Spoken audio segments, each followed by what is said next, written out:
The Crucible, Act 2, Part 4. John, tell me, are we lost?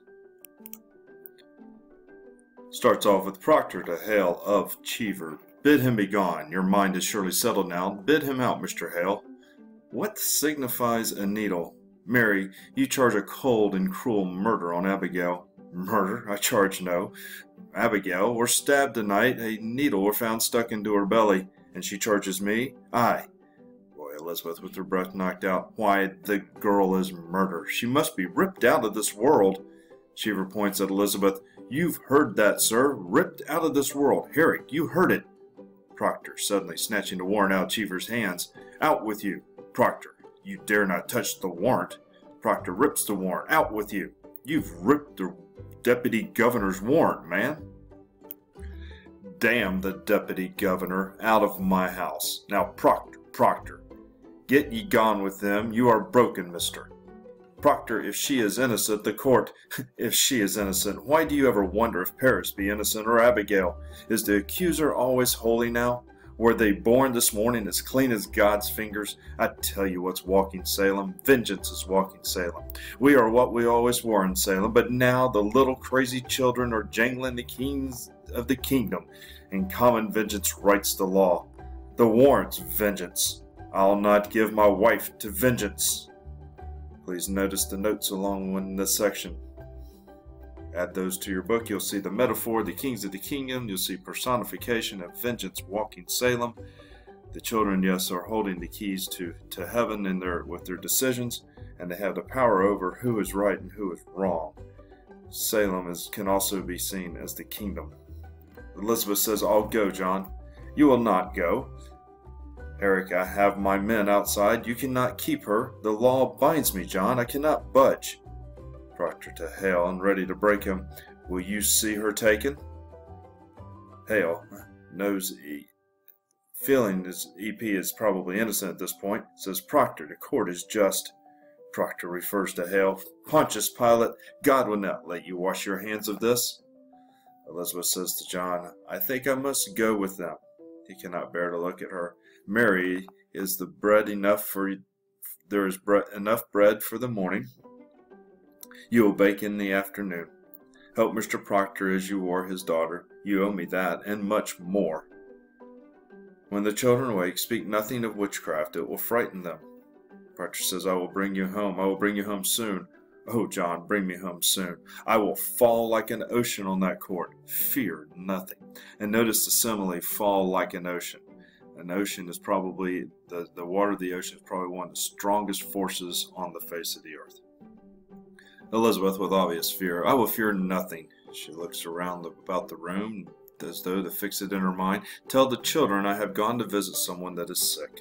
She walks out the door, Herrick and Cheever behind her. For a moment, Proctor watches from the doorway. The clank of chain is heard. Herrick, don't chain her.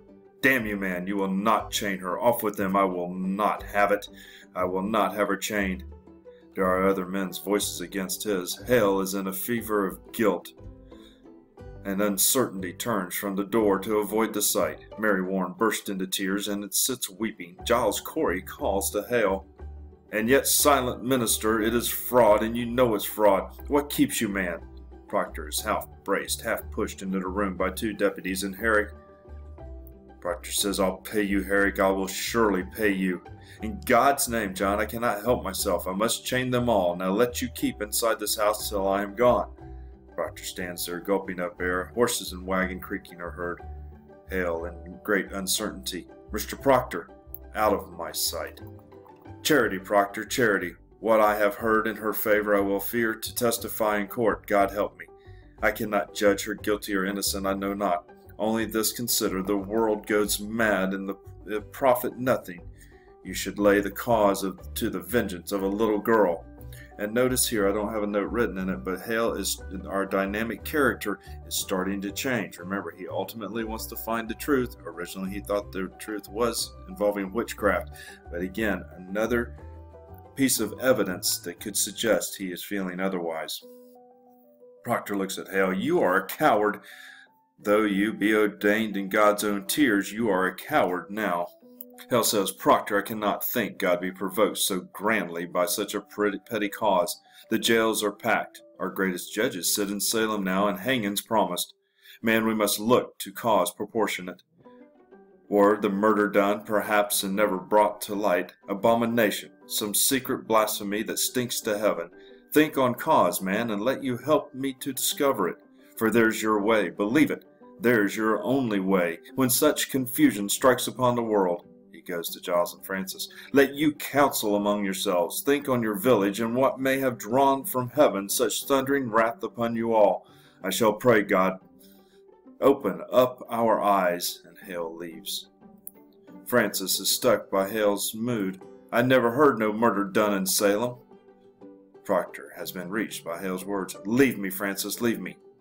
Giles says, John, tell me, are we lost? Which I think is a great theme for this section of the play.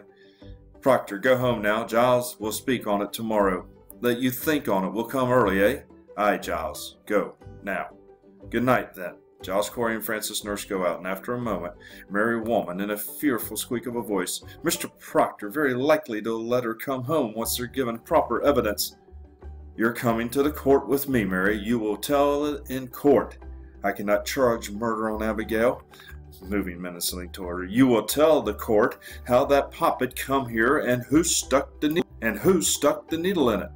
She'll kill me for saying that. Abigail charged lechery on you, Mr. Proctor. She's told you? I have known it, sir. She'll ruin you with it. I know she will. Good. Then her saintliness is done with.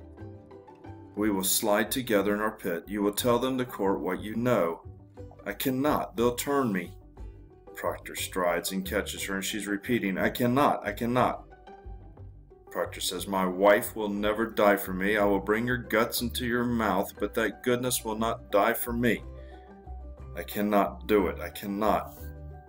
Make your peace with it now. Hell and heaven grapple on our backs, and all our old pretense is ripped away. Make your peace. He throws her on the floor where she sobs. I cannot. And now, half himself, staring and turning at the open door, peace. It is a providence, and no great change. We are only what we always were, but naked now. Aye, naked, and the wind, God's icy wind, will blow. She is over and over again sobbing, I cannot, as the curtain falls.